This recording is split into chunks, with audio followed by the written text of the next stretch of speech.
Hey, my doTERRA family, it's Justin Harrison here. Just super excited to take 2 or 3 minutes with you and talk about a subject that I'm very, did I say very passionate about. And that is you, and that is me, that is us, as in what's going on up here, right? What's going on up here. When I meet with someone over these many years of doing this, many years working in our profession, when I meet with a leader or builder that is stuck in their business, right? Or maybe they're even in decline, and whatever it is that's going on in their business, the first question that I will always ask them, and I always get the same answer, and this, some of you may have heard this before, but for those of you that haven't, the first question I will always ask is, what are you reading? Okay, what are you reading? And generally the response will be a long pause, and then possibly a and it's because they're trying to think about the name of the last book they read, which was quite a while ago. Okay. If I ask you the question, what are you reading? If you're actually reading something right now, you should be able to tell me the title of the book and what it's about, like instantly, right? Because it's fresh on the mind. And every single time, I would say almost without exception, when I'm meeting with someone that is stuck and I ask them, what are they reading? What is their personal development? What are they listening to? That pause says everything, right? That pause answers everything for me. So what are you reading? That's my question to you right now. Personal development is so critical in our business, especially now. The world is so negative.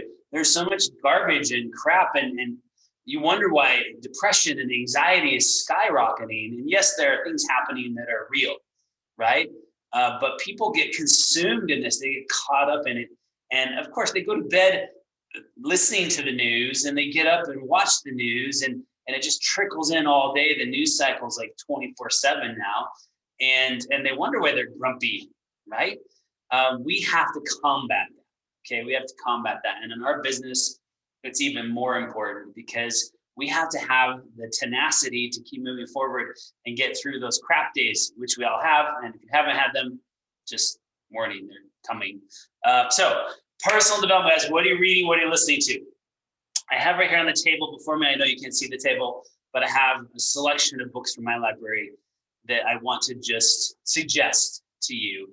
And there are many others, gosh, that could be here on this table. It was hard to just pick out a few because, again, it's a whole library of books, right? So I just want to mention a few and maybe what the benefit of that would be to you in your personal development journey. So the first one that I always recommend is The Slight Edge. Okay, this is the first book that I preach, I teach. This should be your starting point. If you haven't read this, The Slight Edge by Jeff Olson, it is a must. And by the way, when you're reading, you have to have a pen or marker or pencil or something so that you can make it your own, right? You're going to highlight, you're going to circle, you're going to underline. To me, when I open up a book and I find my own chicken scratches inside of it, I just feel warm fuzzies, okay? Because it means I own this now. It's mine. It's got things in it that were important to me at that time when I was reading it, right? And so The Slight Edge is going to really break down for you why it's the little things that matter. The little tiny things daily built up over time are far more effective than these just hard pushes that might be a short-term run, right? It is that little tiny step, a compounding effect, if you will. So start here. And this one is a great one just for life. Even people inside, outside of doTERRA, it doesn't matter what they're doing. This is one that is a lifer. I've read it multiple times. I suggest that as well. You'll learn new things from it each time. The next one is from one of my mentors, Brendon Burchard. Love all of his stuff, right? He's very much into, this is High Performance Habits, by the way. And it's exactly what it says, okay? Success is built on habits. And it talks about how habits really are created and some of the great findings in this book. And lots of things underlined in here as well. I won't even start, or I will stop.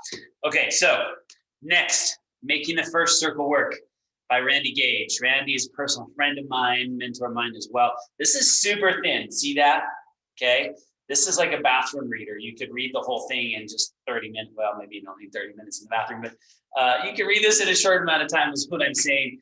And the reason this is a great one for people first getting into our business is because it really identifies who is the first circle, right? And it's them.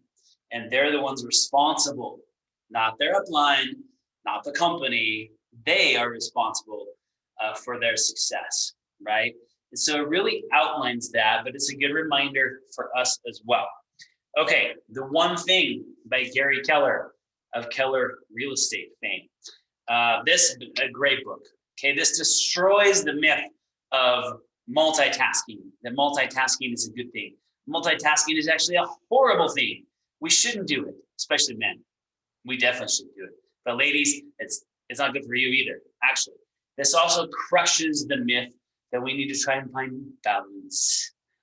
Balance is a lie, okay? It is. We juggle, not the oil. The oil's awesome. I mean, trying to balance between every different aspect of our life. It's never going to be a perfect balance. It's going to go like this all the time, right? It's going to be more like juggling.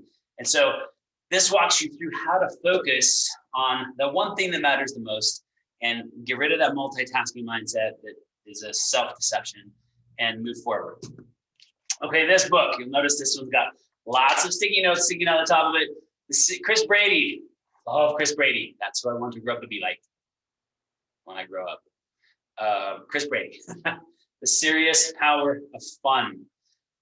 He is probably the best public speaker that I have ever learned from and listened to. And so to hit any of his material is phenomenal. Remembering to have fun, okay? People actually get into our business because of the fun aspect, many of them. Some of them stay in our business because of the fun aspect, right? So it's important to remember that. Okay, specific to our profession, John Maxwell. Love Grandpa Maxwell. I call him Grandpa Maxwell because he's a little bit older now. He is the authority on leadership. He's written more books on leadership than anyone on the planet. Okay, I think it's like 92 or something like that, 92 books on leadership. And one of his most recent books is called The Power of Five. It's tiny, okay? It's a little bitty one, but it focuses on the 5 areas for us in direct sales, for us doing our business that we need to be aware of and that we need to get good at to make our businesses grow, all by the #1 leadership guy out there, okay? Another one from Randy Gage, Lead Your Team. Very much appreciate this one because it is short. I love books with short chapters. Like each chapter is like 3 pages, 4 pages. But even when you look at the chapters, let me just read this to you. Don't set yourself up to lose.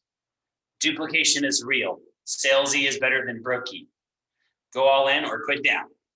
Be the one to choose. Your sponsor doesn't cash your checks. The lie of objections. It's never about hype. Stop looking for outside validation. Presenting an empowering story, building to critical mass, meeting amazing people, become beyond amazing at inviting. Oof. Using the 2-process system, solve problems, kill distractions, own the stage, and finally fire yourself. Oh, that's big. Okay, Brené Brown, Dare to Lead.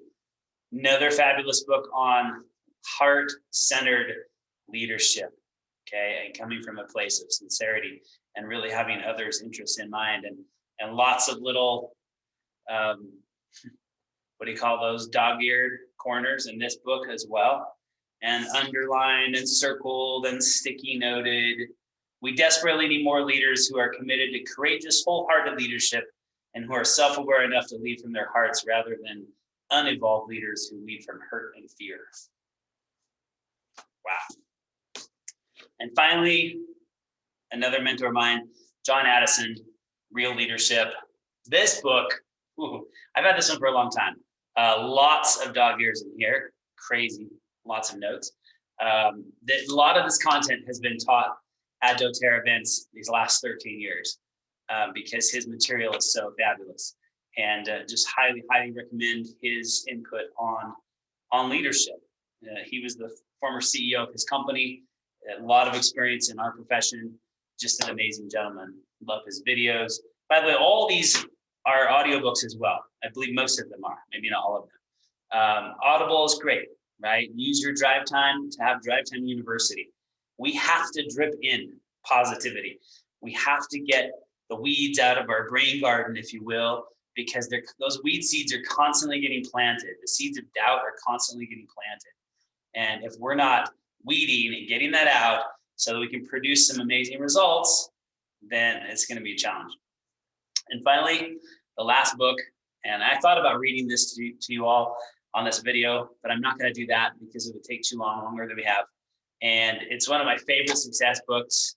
I actually did read it at a leadership training in doTERRA a number of years ago. We sat down and read the whole book. And it's a Dr. Seuss book. Oh, the places you'll go. And I have lots of children. We like Dr. Seuss, but really, this is actually a phenomenally deep book on success in life. And the principle being getting out of the waiting place, to stop waiting for success to come to you, right? Fabulous, fabulous book. Okay. All right. Whatever it is, guys, be doing something. Okay. You cannot, this is an area that we as leaders, and you may have been with us for 12 years, you may have been with us for 12 days. This is an area that we cannot slack off on, okay? Because if we ever do, if we ever fall into that mistaken area of I already know everything, I've already got this, I've learned it all, I'm good, I got it covered. If we ever fall into that space, we're actually on the slippery slope of decline, whether we realize it or not. All right. So keep feeding in. It also allows you to give out and empower others. Appreciate you all very much, and good luck.